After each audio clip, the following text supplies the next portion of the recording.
What is poppin' fam? My name is Brendan Meyers, and in today's video we're gonna be talking about symmetry. Left to right, biceps, chest to legs, everything. We're gonna figure it out. So buckle up and let's get started.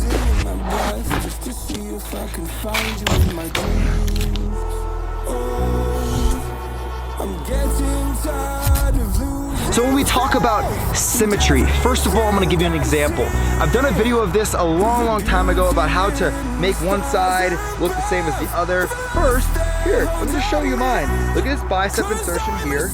Look at the bicep insertion here. This might mean a different origin or the way it's structured on my bones, whatever. It might be a little bit different. That's okay. No, I've never torn my bicep, but someone that is really well versed in strength and conditioning or exercise physiology, they might say, oh, you must have torn something. But that's not the truth. The truth is, my body just developed over time this way. And many times it comes from habits when you're younger.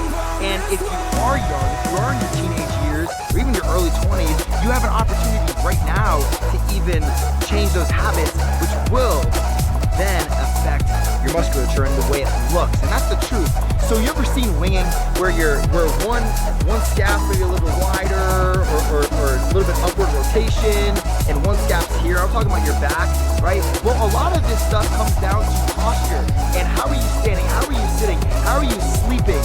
All these different things take a huge part in your musculature, your body, right? Look at my legs. My legs are pretty symmetrical, right?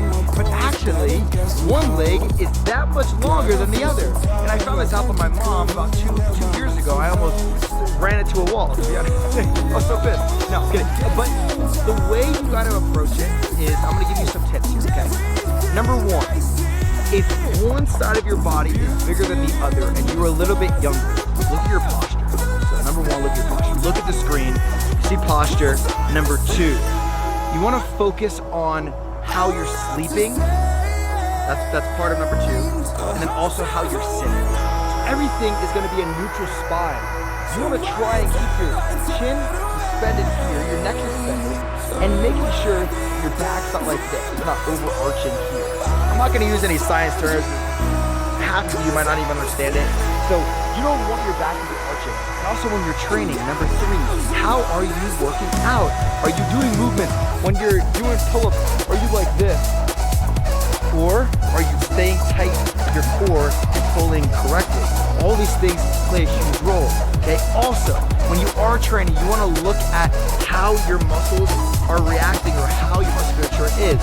So, another example, if you're doing a pull-up, right? Or actually, if you're doing a overhead press or just something on the ground, any bodyweight train, any movement really, and you're pushing up and one shoulder is actually higher than the other, this has most likely been going on for a very long time and you haven't even seen it. The reason being is because it's just natural to you. And what you're really doing, there's musculature that's actually overcompensating. Maybe you hurt your shoulder a long time ago. Maybe you hurt the other shoulder a long time ago. Maybe your hip. Maybe you tore your hip flexor. Or you pulled your hamstring at one point. This has everything to do with the symmetry of your body. Also, if you are teenage, younger 20s, and you see, actually anybody, and you see that one muscle is a lot bigger than the other, and I'm talking about like a substantial difference, right? Mine are fine, okay? And I'm actually gonna get to an example with my shoulders because you'll understand a little bit more clearly as I give you the example. But if you're in that situation and one bicep is bigger than the other, whatever it is, or you feel like it's so much weaker, all I want you to do is increase the frequency for the week. So instead of just 2 days per week, let's say you're working chest, you need to get your chest bigger, and one side of your chest is a little bit bigger than the other side. Don't switch up the reps and stuff on one arm. You don't want to do that. But when you are doing any type of a barbell movement, or you're doing a push-up or clap push-up, whatever it is, concentrate on the weaker side. And when you concentrate more on the weaker side and you actually do more time on the tension, so longer amount of work through the exercise, you'll notice a huge difference in how your muscle is activating and how it's growing. And a lot of the times, the muscle that's weaker or smaller isn't activating because of another injury or a long-time injury or something that you haven't been taking care of for the longest time. Surprisingly, my hip flexor has had a lot to do with my left shoulder. And when I healed my hip flexor, flexor, my shoulder got a lot better. So make sure you're looking at everything. It's not just one thing. So really, really focus, again, on just that mind-muscle connection. Just, hey, I'm gonna focus here and make sure I'm squeezing and activating as much as possible. My left glute had the biggest problem for a while, and then I herniated my disc on my right side, and my sciatica on my right side got all messed up. These things have a lot of common occurrences, just because this is life, this is the anatomy of the body, this is actually the physiology of the body. So getting back to it, you want to make sure that everything is in the proper position. So retract, press your scaps. You want to make sure neutral spine, again, tightening in that core. Maybe one foot is coming off the ground a little bit more than the other. That will actually have an effect on your bench while you're benching. So keep that in mind. Frequency, 3 times a week. Now, you're not going to go crazy heavy every single time, obviously. So for instance, me right now, I'm developing my upper chest and my shoulders. So as you can see, it's doing pretty well, right? And it's growing. And Taylor is someone that has watched the growth of this, and it's worked. So Monday, and it all switches week to week. So you generally do about 4 weeks. It's like a 4-week program. Monday, I go a little higher volume. Wednesday, I go a little bit less volume, a little bit more weight, like a moderate day. And then on Friday, I really take it home with a lot of volume.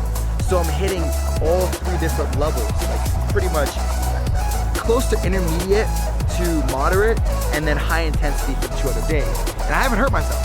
I mean, I've been training for quite some time now for this prep, October 5th. So increase that frequency.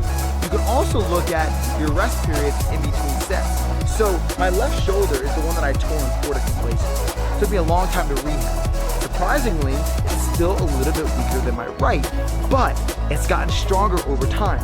If you see, probably like 3 or 4 weeks ago, I did a workout session. I was doing overhead press with dumbbells, actually like 6 weeks ago. And I was going, and it was a high volume day. And what I started to realize is that my left shoulder was so fatigued towards the end of my training. So what did I do? I lowered the weight a little bit, and I made sure I got the same reps in on each side, dumbbells. And I went to the dumbbells, and that's another clue or another piece of advice for you to gain some more symmetry from right to left. Is try a lot of dumbbell movements and controlled movements.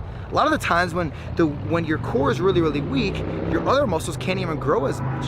Also, a lot of times, when you're not working as much on your legs, the other muscles in your body aren't able to gain as much muscle as you would like them to.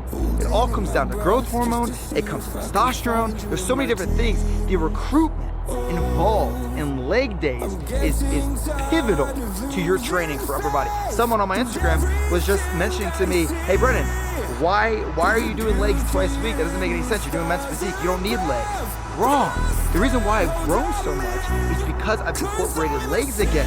It recruits a lot more. It's a lot more energy output. What happens when ATP output is through the roof? You know, creatine is a huge involvement in that. It increases the ATP output. So during your workouts, you can actually train harder for a longer period of time. So actually, I'm conditioning my body. I'm conditioning my upper body to be able to push more weight or pull more weight. So that frequency is super, super, super important because you're also conditioning your muscles. And this is one of the main things that I'm going to say, is that if your muscles are not conditioned, a lot of the time it's going to translate to how big they're going to get. That's why when you look at proper training programs, they involve muscular endurance, they involve hypertrophy training, which is really size, and then also strength and power. And when they don't incorporate all those different things, you see it in the results. Take one test subject, take another test subject, and one person has imbalances, the other person has imbalances, and one person's just focusing on hypertrophy training and strength training, and then the other person is focusing on all 3 styles of training. Guess what? If you have the muscular endurance, what do you think is going to happen if you're pushing more weight for 8 to 12 reps for hypertrophy? It's going to be, you're going to be stronger.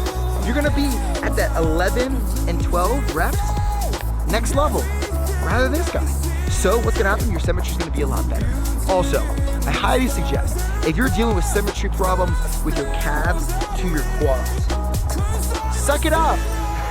Honestly, suck it up. Look, my calves aren't that big, right? They're not. I mean, they're not small, But my quads, and actually my hamstring, you can see my hamstring, the adductor area, like how big it is, right? All I've done is sucked it up. I said, okay, I am gonna train my calves, I'm gonna work on my calves. But look, I walk 10,000 steps a day. I do cardio on the stair stepper. I sprint, I jump, I do plyo, I do a lot of legs. Like, my calves, they've always been what they've been. Maybe they got a little bit bigger, but that's pretty much it. The way I look at it is, okay, it is what it is. And many of us, in times like that, even with my biceps, I have to say it is what it is. If I was pissed off that my right bicep was shorter than my left, there's no way I would still be on earth. There's no way. Because I would have drove myself absolutely insane. My mind would be elsewhere. But the truth is, this can never be different. Even my abs, they're a little bit different, right? I have one side, you can see a little bit more of my abs, right? Even my lat spread, it's a little bit different. But that's why you can manipulate the way people see things, right? So keep all these different things in mind. Increase your frequency, get your rest, great posture. You don't want injuries. A lot of the times, these things can actually lead to injuries if you don't fix them, or if you don't work towards them. It's not gonna come easy. Consistency and dedication. These two, your best friends, scissors, cutting through life. I'm telling you, if you're not very, very serious about this, and you're not serious about fixing your symmetry or whatever your deal is, then it's not going to happen. And you're gonna see more and more problems. So fix it now. And that's pretty much all I can say. Anything else that I should say, Taylor? I think you covered it all. Everything? Yeah. So, first of all, don't worry so much if it's something that is just like your musculature, like that's how it is. Number two, just to summarize, make sure you're hitting that frequency. Especially if you want to get your legs bigger or whatever, it takes time, it takes a lot of time. You know, some people it takes 10 years to finally build the mass they want. Other people it takes 2 years that they've been wanting. You know, your metabolism might be crazy high. My metabolism is great, it truly is. I have great genetics. At the same time, I train my ass off. He can attest to it, he watches me. Every morning. So it's all about your focus and really focusing on that muscle. And that's another thing. Focus on your muscles as you're moving, right? So thanks for tuning in for another video. I really am enjoying these type of videos. You enjoying them? Yeah, they're super fun. I get to spread my knowledge of exercise physiology. I will say this. You can build symmetry with weights and with bodyweight training. And I don't want you to misconstrue anything that I said in this. I mean, misconstrue is a fucking word. I don't want you to miss what I'm saying. That's all I'm saying. When you're doing any bodyweight movement, it's just, again, it's mind-muscle connection. If you feel like one side's more activated than the other, focus more on that right side that you need to be working. And it's going to work. I promise you. It will work. We're not destined to have just every muscle in our body be completely different. It'll come. Just like trust the process, trust what you're doing, and it'll be all good. It's all good, right here, see? It's all good. Anyways, thanks for tuning in for another video. If you have any other questions, any videos you would like me to touch on, discuss, whatever, comment down below. Really appreciate you. Remember, if you haven't subscribed, you probably should, because we do come out with podcasts. Because we have all this stuff happening, CreateU Nutrition, July 30th, bada bing, bada boom. Like, join the fam. Keep on rolling, keep on grinding. Also the podcast every Tuesday and Friday. Quick Time Fridays are actually one of my most fun days ever, because I talk shit and I get to say whatever the hell I want on a podcast. I actually yacked today. Yeah, it was freaking yacked. It's great. It's great. So thanks for tuning in. I'll see you next time. Peace.